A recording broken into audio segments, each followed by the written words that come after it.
Damn, he's multi-talented. Hello, so KB's from the Misplay 4 Game conglomerate, and today we're doing a guest feature on King of Knights CCG since I got top 4 for British Springfest. So here's the map. I would get the energy generator out, but I can't be bothered. So basically, the list is very simple because it was already like figured out in Japan. So I only made like a few changes to sort of like let the deck have like more engine that you can like swing with. So for Orfist, you basically want to have like good pieces to call early because the deck is like really aggressive. So if you don't have cards to hit the opponent with and just like rip shield out their hand, you'll be like really behind on damage. So if you're wondering how to beat Orfist, guard early and damage denial. But let's actually get into the profile. So for the red line, obviously everything is very standard except for the Combine Rusher. The reason why we played Combine Rusher is because I found myself having lots of spare counterblasts, and it makes like a very good like magic number. And because if the opponent gives you like multiple damage, then it's like a nice extender to set up your turns because you need to call tokens to rearguard circles that have units. So this being able, can call over and over and over again makes like the deck a lot easier to play throughout an event. I'll try to keep things brief because it's a Vanguard deck profile. So for the grade 3s, we played 4 of the Masques. This is a Mask deck. Typically you want to go second, and I was middle player, so I went into Saga a lot, which is actually like a very good matchup, because you can start just like pressuring them and then put them to high damage before they actually get their grade 3 turn. They'll have a relatively vanilla turn, them retiring your front row doesn't matter, and then you have like a big triple drive on your turn, and basically like you put yourself in a winning position to win on turn 4. And then we played one more Orfist Regis. The reason why we played this is because sometimes you need the order rebuild where you can chain these together where you, if you're on Masques, you write this, get an order, then you re-persona, you go into the Masques again, and then you get another order by getting rid of this. And also it builds a lot of soul with the Masques. So from scenarios where you don't have a lot of resources, you basically get to just build up a board again and put yourself back into a good spot. But we only played the one because we wanted more cards to hit the opponent with, and more of Regis means that it's less cards to either guard with or defend yourself. Guard or attack with. 4 grade 2s, standard, 4 polar axis. Typically, this guy's like weird bait in a sense that like, if he's in your opener, you don't always feel like you have to put him back because he's much better like on turns where you need to set up multiple orders, so the early game is quite dead. But yeah, probably one of the most custom Orfist cards. And then this is the change that I decided to put into the deck. I saw some lists playing this, some lists cutting it, but the reason why we played it was because it was another proactive card to use on turn 2 that also gets us the Mask. So for context, we have, I'll grab the Masques, but this way, instead of playing 3 Masques, you're playing 4 Masques, but half of them are units, and the marker that it makes also gives you like a really nice number with Combine Rusher, because it'll give the 5k plus the Persona plus the Combine Rusher, so it'll be 35. So this sets up the Combine Rusher for future turns, so it was really good. And this way you have more proactive units that are not dead shield or dead discard, like dead cards in the early game. So that's for her, and then we played one of the Ace unit. The Ace unit basically says find whatever you want. You'll always have the orders. It's good early because you'll gain that 5k. And then in the late game, you can use some of the, like, every order that isn't Twilight Boundary is an order you don't care about resting, so you can give it that extra 10k. So the card's just, like, really, really good throughout the day. It just finds whatever you want. Then for grade 1s, I would say this is the reason to play the deck. This card is just unbelievable for a double rare.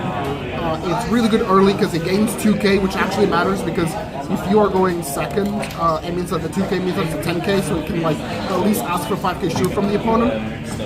It dumps an order from your deck to drop, so you can filter your grade 3 orders to set yourself up. And even if the opponent like retires it, it doesn't matter because you can EV2 bind it to call a token. So the card is just like unbelievable for your economy. Then for grade 1s, we played Raffalog. Raffalog is just like one of Orfist's like promos that wasn't talking about bad rate. The card's just like overall pretty good. It finds you the Mask, it finds you grade 3s, or finds you Worlds. And then it's also 10k shield, which actually is really good. Because sometimes like with Orfist, your hand's like very specific, and having like the 10k matters quite a bit. It's good early, and then it kind of like falls off a little bit because eventually your deck is like so compressed. But then that's when it becomes that 10k shield. And then for the other grade 1s, we played 3PG and I played a Sanctitude. So at the tournament, I made a mistake on decklog where I thought all Sanctitudes were the same because I've taken a break from the game, and I didn't realize that there's 2 Sanctitudes. It didn't matter throughout the whole day. In an ideal world, you play this one. So I was borrowing like half of the cards from my teammate, and now this is his deck that I'm using for the profile because we split the deck again. So he's playing the correct Sanctitude, I was playing the wrong one. So if you're building this deck at home, play this one that has the triple drive protection. It's a lot better than the Crest one. And then obviously we played 3 PGs, pretty self-explanatory. For the World, we played 3 Twilight Boundary. This is the reason to kind of like play Orfist again, is what gives Orfist a lot of speed. Grade 1 order that lets you get Dark Knight, so all of your grade 1 effects are live. Draws you a card and also can help you make a board on turn 3 onwards. And it also changes its name, so it works with Polar Axis and for other various things. So 4 of this, it's like by far the best card in the deck. This and Delco Mantis is what gives Orfist like an unbelievably strong early game. Then we played 1 Eclipse Moonlight for that token. 1 what is this? Howling Moon Knight for the draw as like another card that isn't this that draws you a card, but also Soul Blast, because sometimes you do want to use the Soul. And then 2 Overcoming an Eternity. Typically off the Delco Mantis, this is my first starter that I send. The best like high roll is obviously when you get 2 of this, but typically like I won a lot of games just having 1 of it out on the board, because then I would want to like loop the draw cards and just like keep drawing off of these instead of going for the extra power.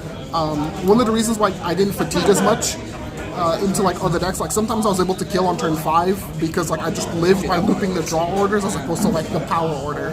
So it gives you a little bit more longevity and gives you a little bit of a bigger hand. And then obviously 2 Mask of Hydreigon. Lets you persona into Masques and is also a searcher. The other thing that the Masques does is you technically up the amount of hits that you have in your deck because you're playing the Wretch. So then that means that like the Wretch can find this can find the Wretch, and then you have Raphalog that can find this, that can find this, or you have Raphalog that can find any of your worlds or the Masques. So like everything kind of like bridges together if you play the Wretch, which is very, very good. And then finally for the triggers, we played Brand OT because it's, you know, an insane card, I guess. It really only mattered in the top for the 3rd place game where I killed my opponent on turn 2 because I checked all up. We play 3 draws because you're like aggro deck that wants to find combo pieces, so the fronts don't give you that much value because like yes, you can theoretically buff your tokens for an extra 10k, but you'd rather just have the defensive draws or even offensive to find your good cards. And then these triggers are a bit devious. I'm not gonna lie. This is just random. Like my teammate just has random art. I think my art was matching, but basically like 4 heal and then 4 vanilla crits. 8 vanilla crits. The into soul crits don't really matter because you rather just have the 5k. Unironically, one of the games I won because I called a 5k token. On the marker puts it to 10. On Persona 20, with the boost, you can get it to hit for like 35, which actually is like kind of relevant. If you had the 4k trigger, it probably wouldn't matter. And you don't need the soul because you build plenty of soul. So that was a very quick, speedy deck profile of Orfist. Like I said, the deck builds itself. The only thing we did was like tweak a few things to give it a better early game, and it was quite good. The idea was we had a player that would win most of the games, and then 2 players that would just high roll the opponent, and it worked out.